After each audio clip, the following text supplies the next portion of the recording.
काल कोपरगाव मध्ये एक सर्वपक्षीय मोर्चा निघाला. 50 संघटनांचा पाठिंबा. संख्या जर बघितलं तर ते काय आम्ही सांगायची काही गरज नाही. हे दुसऱ्यांदी झालं. कारण कसं असतं, जनतेला किती दिवस वेड्यात काढायचं याचं एक लिमिट असतं. गेल्या 8 वर्षापासून हे चालू आहे. 4000 कोटींचा हिशोब जो चालू झाला तो आजपर्यंत चालू आहे. त्याच्यावर आजपर्यंत उत्तर द्यायला नाही.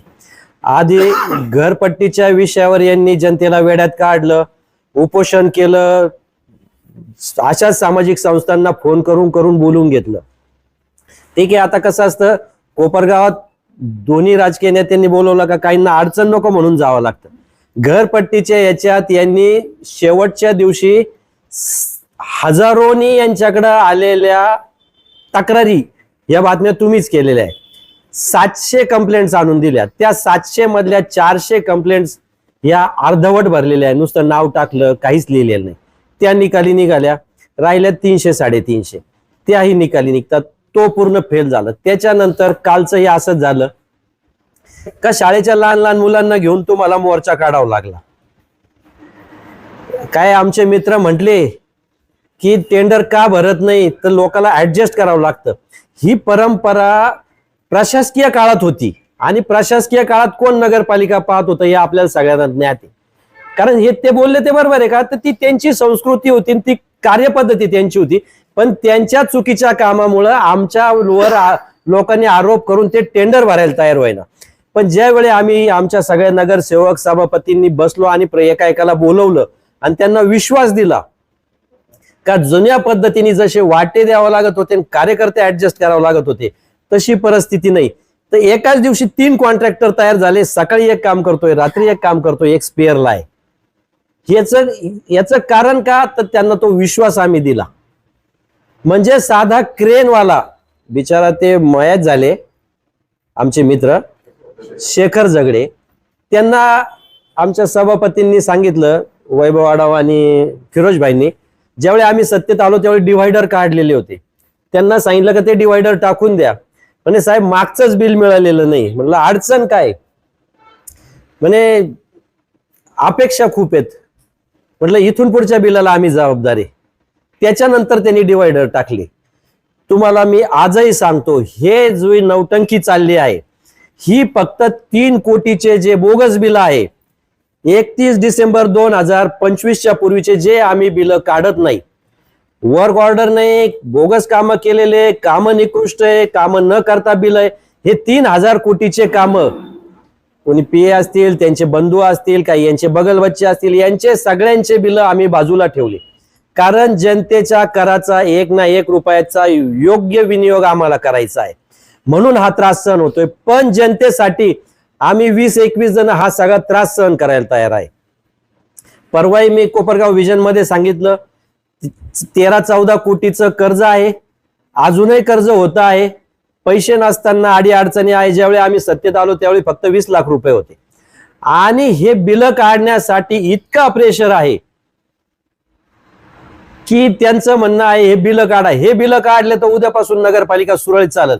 पण मी आपल्याला आज परत सांगतो, या 3 कोटी मधला एकही रुपयाचं बिल मी आणि आमचे सहकारी काढणार नाही आणि नाही.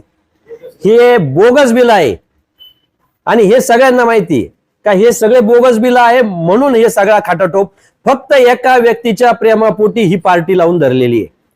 त्यांच्या पार्टीत एक जण काल बोलला का पार्टीमध्ये भांडणं झाले बाजार तळात. ते भांडणं नव्हते, ते तात्विक वाद होते. काय करायचं, कोण म्हणतो तर पुढं करा, कोण मागं करा. अहो आमचे भांडणं जाऊ दे, आधी तुम्ही तुमचे भांडणं मिटवा. तुमच्यातच किती भांडणं आहे. तुमचे नगरसेवक खासगीत काय बोलतात, काल किती हजेरी होती, काय होती, याच्यावर आपण आत्मपरीक्षण केलं पाहिजे. इथून अजून तुम्हाला लवकरच आम्ही या सगळ्या 5 नंबर तळे असतील आणि जुन्या कामकाजाचा गौप्यस्फोट करणार आहोत. या 3 कोटीचे हिशोब विचारा. ज्यांनी 4000 कोटीचे शर्ट घातले ते आम्हाला हिशोब विचारता. आम्ही 8 महिने झाले, आम्ही सांगितलं 5 महिने आमचे काही वाया गेले असतील. काही SIR मध्ये सगळा स्टाफ तिकडे होता, जनगणनेत होता, आचारसंहितेत गेला. आजही खुला आव्हान करतो, आमचा 8 महिन्याचा लेखाजोखा आम्ही जे 100 दिवसात कामं प्रस्तावित केले होते त्यातले 60-70% कामं झाले, काही कामं राहिले आहे. आम्ही मान्य करतो कामं राहिले आहे. तुम्ही पण तेवढं, आम्ही तर 4 वेळा सांगितलं का तो 4000 कोटीचा हिशोब घेऊन या. तो 4000 कोटीचा हिशोब आमचं 8 महिन्याचं काम घेऊन या, आम्ही याला फेस करायला तयार आहे. कारण आतापर्यंतच्या इतिहासात आम्हाला कोल्हे कुटुंबियाची शिकवण आहे, चुकीच्या गोष्टीवर राजकारण करायचं नाही. राजकारण करायला खूप जागा आहे, खूप दिवस आहे, पण या पद्धतीने राजकारण झालेलं नव्हतं. का कोपरगाव तालुक्यात ऍक्सिडेंट मध्ये माणसं गेले नाही? परवाच 8 दिवसापूर्वी, ज्या दिवशी एकादशीच्या आदल्या दिवशी कोळपेडीत एक महिला ऍक्सिडेंटने गेली. 2 दिवसापूर्वी धारणगावला 2 जण ऍक्सिडेंट मध्ये गेले. तुम्हाला त्यांना श्रद्धांजली वाहूशी वाटली नाही? फक्त ह्या दोघांवर राजकारण केलं. पण त्यांच्या घरच्यांची पण परिस्थितीचा विचार करायला पाहिजे होता का? त्यांचे फोटो वापरत असताना त्यांच्या घरावरची काय परिस्थिती आहे? कोणाच्या दुःखावर राजकारण करण्या इतकी खालची लेवल कोल्हे कुटुंबीय आणि आमची संस्कृती नाही, आणि इथून पुढेही करणार नाही. कारण आम्हाला जनतेने जनतेची कामं करण्यासाठी निवडून दिले आहे. आज आम्ही आमचे 20 नगरसेवक, आम्ही सगळे कार्यकर्ते, आमच्या पार्टीचा आमच्यावर भरोसा आहे आणि 100% आम्ही चांगली कामे करतोय. प्रत्येक जण ज्याच्या त्याच्या डिपार्टमेंटचं काम करतो. वैभवजी आढावांनी त्यांचं काम सांगितलं. आमच्या पाणी पुरवठा सभापती वाजेताई असतील, फिरोजभाई असतील, बांधकामच्या उदावनताई असतील, मंजुळताई असतील, प्रत्येक जण स्वतःचं काम करतोय. फक्त विषय एवढाच आहे का थोडासा डिले होतोय, का काही टेक्निकल अडचणी आहे. काम आणि अडचणी कोणाला येतात? जो काम करतो त्यालाच येतात. म्हणून मी आपल्या मार्फत पुन्हा एकदा सगळ्या नागरिकांनाही एक आव्हान करतो की जे श्वानप्रेमी आहेत, ज्यांनी कुत्रे पाळलेले असतील, त्यांनी त्यांचे कुत्रे बांधून ठेवावेत, रस्त्यावर सोडू नये. तसेच जे गोप्रेमी आहेत त्यांनी आपल्या आपल्या गायी स्वतः बांधून ठेवाव्या. काही गोप्रेमी रस्त्याने घास टाकत चालतात, त्याच्याने ह्या गायी रोज तिथं येऊन बसतात, म्हणूनही अडचण आहे. त्यानंतर डुकरं असतील, गाढवा असतील, याच्यावर सगळ्यावर आपण काम करतो आहे. कारण ह्या सगळं काम करण्याकरता सध्या खूप निर्बंध आलेले आहे. सभापतींनी सांगितल्याप्रमाणे या सगळ्यातून आपण मार्गक्रमण करून नागरिकांकरता सगळे काम करत आहोत. पुढचे भविष्यात काम करणार आहोत. लवकरच आम्ही शब्द दिल्याप्रमाणे पाणी पुरवठ्याचं सुद्धा काम चालू करणार आहोत का जेणेकरून तो लवकरात लवकर कमी दिवसावर येईल.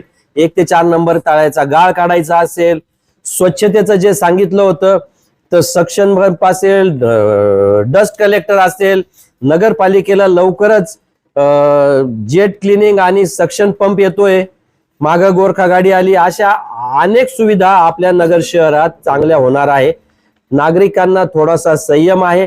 यामध्ये ज्या अर्थी नागरिकांनी या आंदोलनाकडे पाठ फिरवली याचंही त्या पार्टीने आत्मपरीक्षण करावं. त्याचप्रमाणे आम्ही शहरामध्ये फ्लेक्स बंदी केलेली आहे. फक्त 30 ठिकाणी फ्लेक्स लावायची मुभा दिलेली आहे पावती फाडून. नागरिकांनाही विनंती करतो का त्यांनी तिथंच बोर्ड लावावे. ज्या दुसऱ्या ठिकाणी लावले तर त्या बोर्डांवर आणि प्रिंटरवर गुन्हा दाखल होणार आहे. तर शक्यतो त्यांनी तेवढी परमिशन घेऊन लावाव्या. त्याचप्रमाणे प्लास्टिक बंदी असेल त्याच्यावरही काम चालू आहे. प्लास्टिक बंदीसाठी सगळ्या नागरिकांनी सहकार्य करावे. आणि इथून पुढं सगळे आपले हिंदू सण येणार आहे. त्यामुळे गणपती, नवरात्र, मला वाटतं रमजान ईद का काय येतंय, सगळेच सण येत आहे, दसरा येतोय. तर कृपा, दहीहंडी, तर कृपा करून रस्त्यावर कुणी आपली वाहने लावू नये. योग्य ठिकाणी वाहने लावावे. रस्त्यावर आपली दुकाने थाटू नये.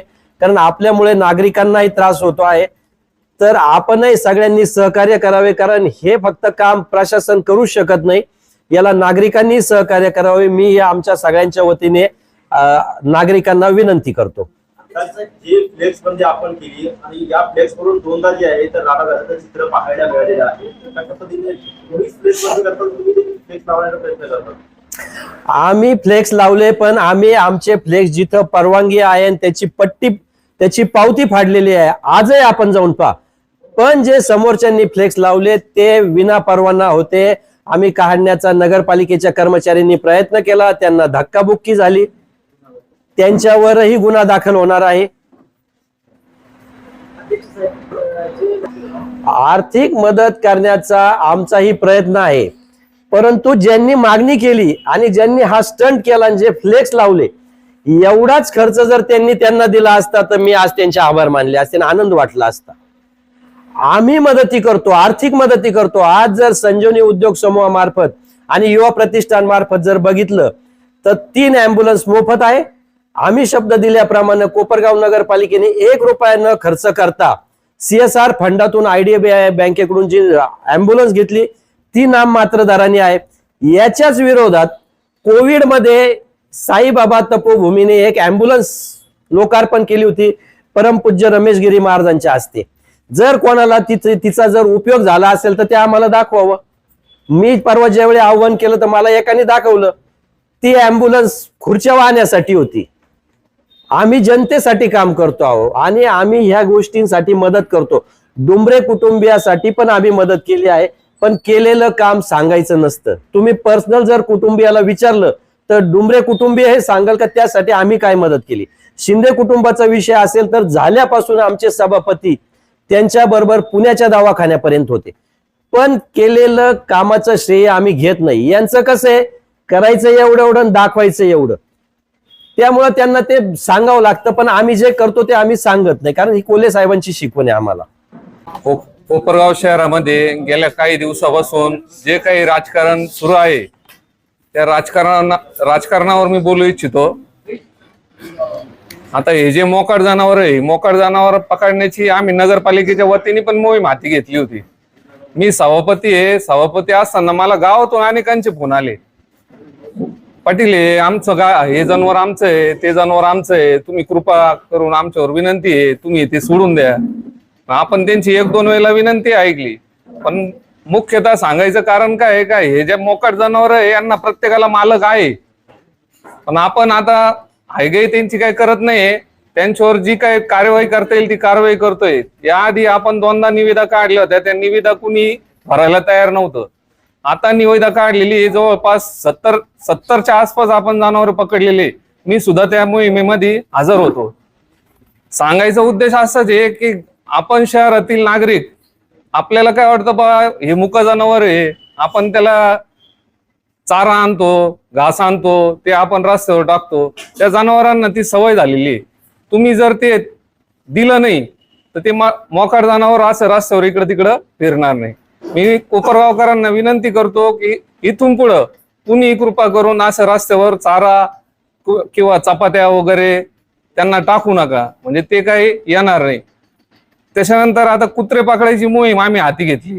कुत्रे पकडल्यानंतर म्हणजे काही जण फोन करता, आमच्या गल्लीला कुत्र्यांचा खूप त्रास होतोय, आपण माणसं पाठवले का कुत्रे पकडायला गेले का तिथले 10-15 जण आपले श्वानप्रेमी म्हणतो आपण त्यांना, किंवा सामाजिक कार्यकर्ते म्हणतो, ते लगेच कॅमेरा घेऊन लगेच तुम्ही असं कसं काय करताय, तुम्हाला अशी परमिशन कोण दिली, कुत्र्यांना असं कसं काय पकडलं. म्हणजे पकडलेले कुत्रे ते लोक सोडायला लावतात. म्हणजे मला आलेला अनुभव सांगतोय मी. म्हणजे नागरिकांना त्याचा त्रास पण होतोय आणि काही नागरिक ते तुम्हाला सोडायला पण लावतोय. त्यानंतर आम्ही वेळोवेळी आता शहरात 100 दिवसात तुम्ही काय केलं आरोग्य विभागाच्या वतीने असं म्हणताय, तुम्ही शहरातील नाले सफाई बघा. तुम्ही गेल्या 10 वर्षापासून अशी नाले सफाई झालेली नव्हती कोपरगाव मध्ये, अशी आम्ही करून दाखवलेली. तुम्ही बघा, म्हणजे नाल्याची खोलीकरण बघा, त्याचं रुंदीकरण बघा. नाल्यावर काही लोकांनी अतिक्रमण केलेली होती, त्याचा त्रास अनेक नागरिकांना खडकी भागामध्ये म्हणा, तुम्ही दत्तनगर त्या हनुमाननगर त्या भागामध्ये बघा, म्हणजे त्यांना होत होता. म्हणजे गटारे तुंबायचे, पाणी आल्यानंतर लोकांच्या घरात पाणी जायचं. आता या वर्षी तो काही प्रकार घडलेला नाही. म्हणजे तुम्हाला सांगतो, ओपन स्पेस बघा, ओपन स्पेस मध्ये इतके काटवण होते, म्हणजे इतके वृक्ष वाढलेले होते, आम्ही ते काटवण काढले, ते ओपन स्पेस साफ केली. रस्त्यावरची धूळ आम्ही जास्तीत जास्त म्हणजे गेल्या 6 महिन्यापासून आम्ही ती धूळ काढण्याचा प्रयत्न केलेला आहे. म्हणजे एवढे डंपर आम्ही ते धुळीचे, म्हणजे धूळमुक्त शहर कसं होईल त्यासाठी आम्ही वेळ दिला. रस्त्यामध्ये जास्तीत जास्त तुम्हाला सांगतो, जास्तीत जास्त जो कचरा आहे ना तो प्लास्टिकचा आहे. आम्ही त्यावर पण उपाययोजना आता कडक कायदे केलेले आहे. आम्ही थोडक्यात जो म्हणजे दुकानदारांना प्रत्येक दुकानामध्ये आम्ही स्टिकर वाटलेले, स्टिकर चिटकवलेले. शहरामध्ये 4000 स्टिकर आम्ही शहरामध्ये ते चिटकवलेले. आणि त्यावर आम्ही म्हणजे जो व्यापारी उद्यापासून म्हणजे प्लास्टिक विकल किंवा प्लास्टिक देईल त्याच्यावर आम्ही दंडात्मक कारवाई करणार आहे. दंड वारंवार त्यांनी केलं ती कारवाई त्याच्यावर आम्ही कडक कारवाई आम्ही करणार आहोत. एवढं. कोपरगाव शहरामध्ये गेल्या अनेक वर्षापासून मोकाट जनावरांचा प्रश्न शहराला भेडसावत आहे.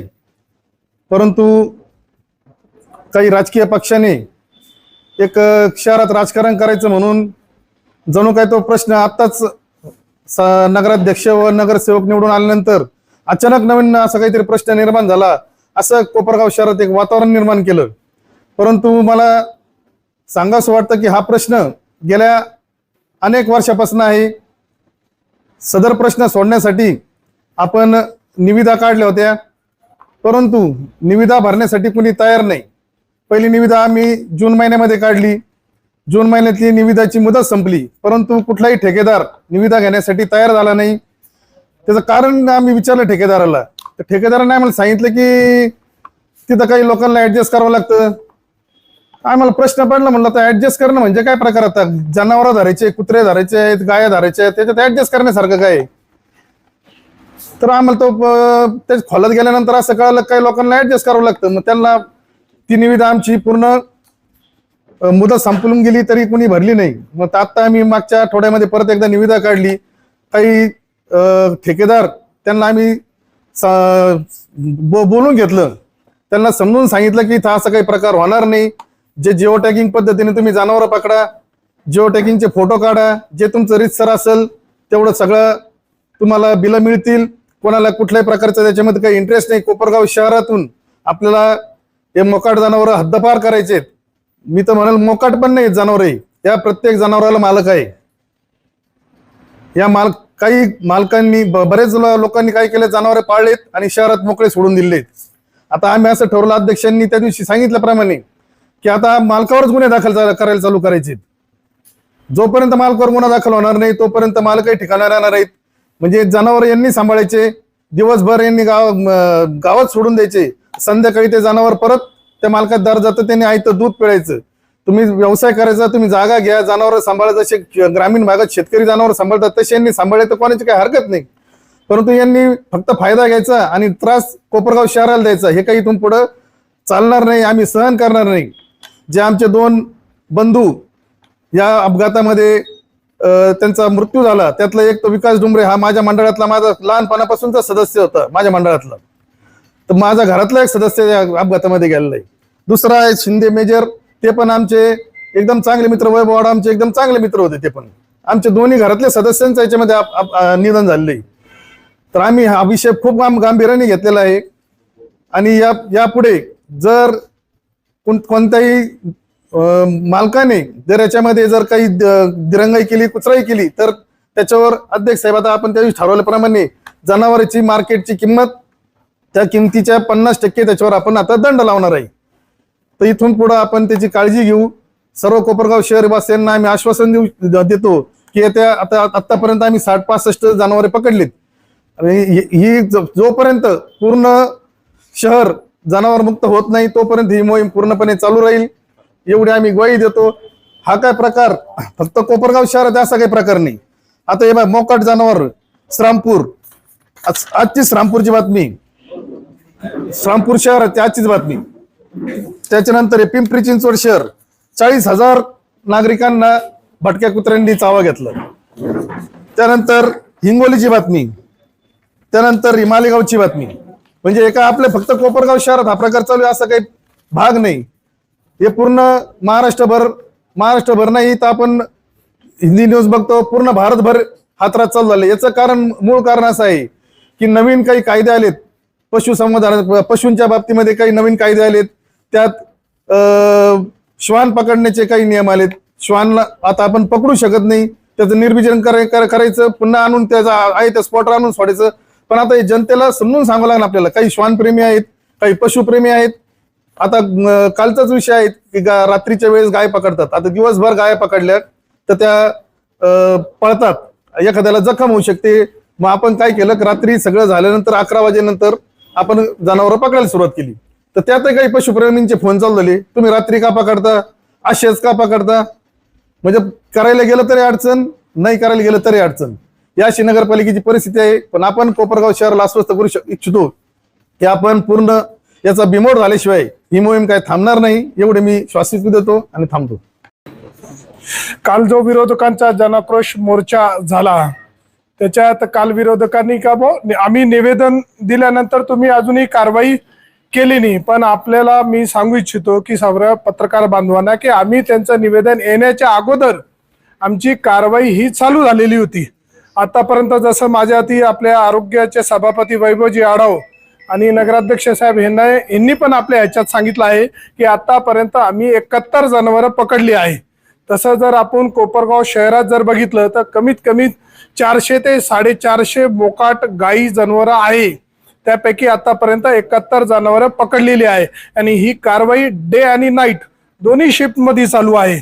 म्हणजे एकदम. आणि मी एक सांगू इच्छितो की म्हणजे हेच जे विरोधकांनी काल मोर्चा काढला ह्याच्या अगोदर मी तुम्हाला हे दाखवू इच्छितो.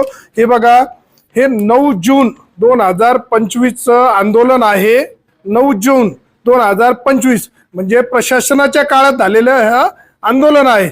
मी म्हणतो प्रशासनाच्या काळात ज्यांची सत्ता होती त्यांनी जर ह्यावर काहीतरी उपाययोजना केली असतील तर आज आमच्या दोन्ही बांधवांना म्हणजे विजय डुंबरे असतील, आमचे मेजर माजी सैनिक असतील, यांना आम्हाला श्रद्धांजली वाहण्याची गरज पडली नसती. तुम्ही त्यावेळेसच जनाक्रोश मोर्चा काढून स्वतःच्या प्रशासनाच्या काळातच कारवाई केली असती तर तुम्हाला हा मोर्चा काढण्याची कोणतीही गरज पडलेली नसती. ह्याच्यानंतर मी तुम्हाला एक विशेष गोष्ट सांगतो. म्हणजे काल जे विरोधकांनी भाषणात काही बोलले की त्या आमच्या म्हणजे माजी सैनिकाबद्दल की त्यांना दुश्मनाची गोळी सुद्धा सरसिद्ध करू शकली नाही. त्यावर तुम्हाला सांगू इच्छितो की म्हणजे ह्या जर खरं बोलायला गेलो तर मी म्हणतो त्यांना खूप सारं म्हणजे तुम्हाला गल्लीबोळ फिरता येणार नाही. तुमच्याच कार्यकर्त्याची ती गाय कोणाची होती याची अगोदर तुम्ही खोलवर माहिती घ्या की ज्या मेजर शिंदेना माजी सैनिकाला जी गाय समोर आली ती गाय कोणाची होती आणि गाया धरण्यात आलेल्या आहे. आता ते सोडवायला आले तर आपल्या समोर सगळं येईल. त्यामुळे सांगतो की तुम्ही इथपर्यंत गलिच्छ राजकारण करू नका. जे काही योग्य आहे आणि हे जसं सांगितल्याप्रमाणे माझ्या अगोदर प्रशांतजी कडू असतील, आमचे वैभवजी आढाव की हा पूर्ण मोकाट जनावरांचा हा भारतातील पूर्ण प्रश्न आहे. ज्याप्रमाणे शहरीकरण काँक्रिटीकरण वाढत आहे आणि त्याप्रमाणे जनावरांचा हा जो आहे हा प्रॉब्लेम पूर्ण भारतातच आहे. आणि मला वाटतं आपले नगर अध्यक्ष साहेब व पूर्ण नगरसेवक हे पूर्ण यांनी जसं म्हटलं आहे की आम्ही पूर्णपणे शहरातून मोकाट जनावरं ही हद्दपार केली जातील आणि 100% ही जनावरं हद्दपार केली जातील. ह्याच्यात कोणत्याही प्रकारचं गलिच्छ राजकारण करू नये आम्ही एवढीच विनंती करतो. जय. तर मोकाट जनावरांचा विषय हा आजकालचा नाही. मोकाट जनावरांचा विषय हा म्हणजे बऱ्याच दिवसापासून चालू आहे. आता 1-1.5 वर्षापूर्वी आमचे मित्र अनिल गायकवाड, आमचे मित्र संदीप देवरे, सचिन आढाव यांनी आंदोलन केलं होतं छत्रपती शिवाजी महाराजांच्या याच्यावर. तुमच्याकडे क्लिप असन मोकाट जनावरांविषयी. तर ते मोकाट जनावर पकडून आपल्या टावरजवळ महाराजांचं स्मारक आहे तिथं नेऊन त्यांनी कोंडले होते यांनी. तर त्याच्यात कोणी सेटलमेंट केली, तिथले कोण नगरसेवक होते काय जाऊन ते नका उद्योग करू बा, हा मुद्दा वाढन तिथं जाऊ दे वाढवा नाही म्हणून त्यांनी हे केलं. हा विषय हा त्या आमदारांच्या काळापासूनच चालू आहे. ते जे आमदार झाले ना आपले साखर कारखाना कोळपेवाडीचे हे त्यांच्या ह्याच्यातून तेव्हापासून चालू आहे. आणि राहिला विषय आपल्या हे लोक जे आज दगावले यांचा, ठीक आहे ते एक राजकारण त्यांनी विषय त्याच्यात ते राजकारण करायचा विषय नाही. त्यांचे फोटो घेऊन त्यांचे हे घेऊन जेवढे फ्लेक्स लावले तेवढीच जर मदत त्यांनी आर्थिक मदत जर त्यांना केली असती ते खूप झालं असतं. आणि राहिला विषय 2-2.5-3 वर्षापासून जर नुसतं 2-2.5-3 वर्षाचेच धरले तर पुलतांबा फाटा तर टाकळी फाटा या एवढ्या याच्यात किती लोक मेले. जेवढे तुमच्या मोर्चात नव्हते त्याच्यापेक्षा जास्त 3 वर्षात लोक तिथे मेलले, त्याच्यापेक्षा जास्त मेलले तिथं लोक. आणि ते कळत नाही. खरा प्रॉब्लेम काय आहे का जनतेने आम्हाला सगळ्यांना निवडून दिलं, तिथं बसवलं तर यांना कसा तरी त्रास द्यायचा. आता नवीन सीओ हे इतके चांगले आले, काम करता व्यवस्थित, त्यांना इतका त्रास देत राहायचा, नगरपालिकेला इतका त्रास देत राहायचा का कामच झालं. 8 दिवस झाले का काही ना काही विषय घेऊन पुढे येणार, नुसता त्रास देणार. ते काही त्यांना काही काम आहे बेगलबाईचे, तिथं राहत असले का बोलवले की आलेच. ते म्हणजे इतका म्हणजे ते त्रास, पण काही फरक नाही पडत. ते जितक्या त्रास देतील तेवढं आम्ही निखरू, तेवढं आम्ही त्याच्यापेक्षा जोरात आम्ही काम करू. आणि हे चॅलेंज आहे आमचं. ते बिलं देणार नाही, ते बिलं तर देणारच नाही. आणि तुम्ही किती त्रास द्या, माझा मते रोज या, दिवस आड नाही, तुम्ही दिवसातून 2दा या. तुम्ही जितक्या जोरात येशाल त्याच्यापेक्षा 10 पटीने आम्ही जोरात काम करू. हे तेवढंच सत्य. आणि ते सीओ काम केल्याशिवाय राहणार नाही. याच्या पहिल्यांचे होते सगळे बांधले, गठुडे घेतले, भूर झाले. ते काही इकडे वाटलं तुला मला केलं, काय झाले, काही फरक नाही पडत. पण आम्ही कामच करणार आहे. तुम्ही किती करा, दिवसातून 2दा मोर्चे घेऊन या, 2दा मोर्चे घेऊन या, कुणी घेऊन या, किती घेऊन या, आम्ही कामच करणार आहे आणि डबल स्पीडने काम करू.